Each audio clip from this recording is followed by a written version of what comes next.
Oy, kinsa ang nagtukod sa Instagram asa ni siya gikan ug unsay meaning anang word nga Instagram? Kana ang sulod sa tong vlog karong adlaw. Kining Instagram gisugdan ni siya ni Kevin Systrom, no? Kini siya ni graduate sa Stanford University katong 2009. O kini siya nagtrabaho ni siya sa Google ug sa Nextstop. O kini siya nag-intern po siya sa Odeo. Kumingon tag Odeo mo ni siya ang gitawag karon nga Twitter.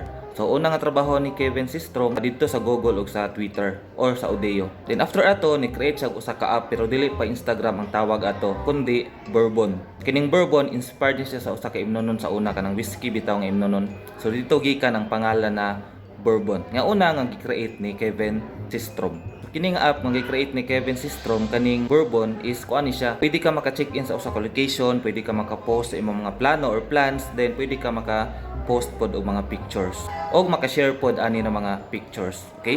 So kani nga app ang pinaka the best nga feature ani is katong picture nga imong gi-post dito is pwede nimo siya i-share, no? So mao toy pinakauna nga app nga gi-create ni Kevin Systrom. Then one day katong March 2010 is naka-appeal og usa ka gathering or pagtitipon kini si Kevin Systrom. Og dito na-meet niya ang duha ka venture capitalist, no? Mga kapitalista ba anang ma-finance bitaw sa usa ka kumpanya or sa mga startup na mga businessman. So kani siya ang mga venture capitalist na siya mga kwarta pang support sa mga startup na mga negosyante, no? So dito sa usa ka gathering nag-meet sila kaning duha ka venture capitalist og si Kevin Systrom. Kanina mga kapitalista o mga venture capitalist mo ni siya ang Baseline Ventures og Andreessen Horowitz. So kani siya duha ka venture capitalist na interested na mutabang kang Kevin Systrom para mapalago or ma-improve to yang una na create na app which is ang Bourbon. Mo to gihatagan og $500,000 si Kevin Systrom atong duha ka capitalist og mao toy sinugdanan sa pag-improve sa iyang app na Bourbon. So ang gibuhat ni Kevin Systrom is nakuha siya usa ka tawo para iyang makauban sa pagpa-improve sa iyang app na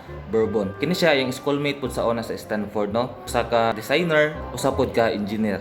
Siya si Mike Krieger. So si Mike Krieger mo ni siya ang ikaduha na kauban or co-founder sa Instagram. Pero sa una Bourbon pa ang tawag. 25 years old iyang edad ani katong gikuha siya ni Kevin Systrom. So kanina mga katuigan duha na sila ang nagpadagan sa katong Bourbon nga app, no? Si Kevin Systrom og si Mike Krieger.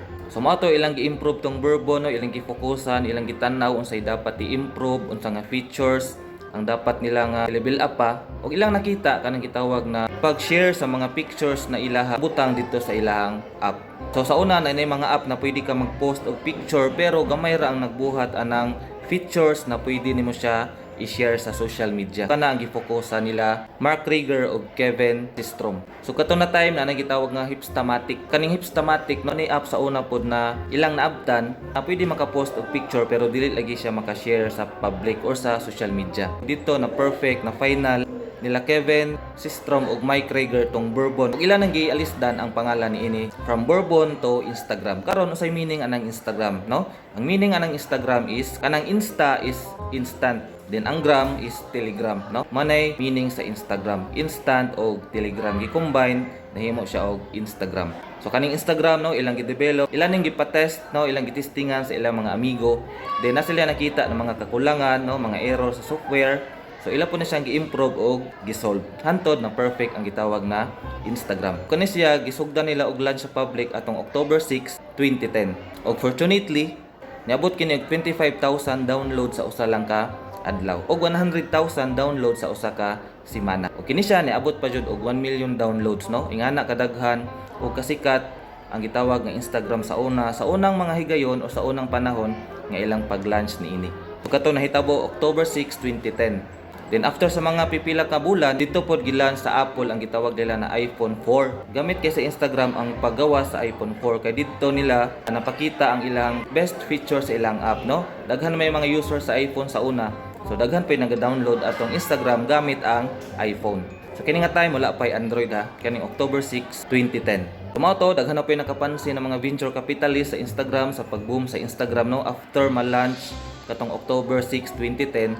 So daghan na po niduol sa ila og nidugang og investment og niabot siya og $7 million. Og dihaan na improve pa jud ang ilang app na Instagram. Og kini siya napansin sa uban ng mga venture capitalist, no. Nay usa ka venture capitalist, no, na niduol sa ilaha, no, kaila ni Kevin Systrom na co-founder sa Twitter, no. Kaysa una kaila sila daan kini si Kevin Systrom nagtrabaho biya sa Odeo, no. Kaning Twitter Odeo pa ang tawag ani sa una. So kani siya napansin sa Twitter ang Instagram mo nang niduol sila sa owner sa Instagram para paliton kini. Kadto si Jack Dorsey, no? Kani si Jack Dorsey mo siya ang co-founder sa Twitter. Pero kani si Jack Dorsey gibalibaran ni Kevin Systrom. Wala ni sugot si Kevin Systrom na ibaligya ang Instagram didto sa Twitter.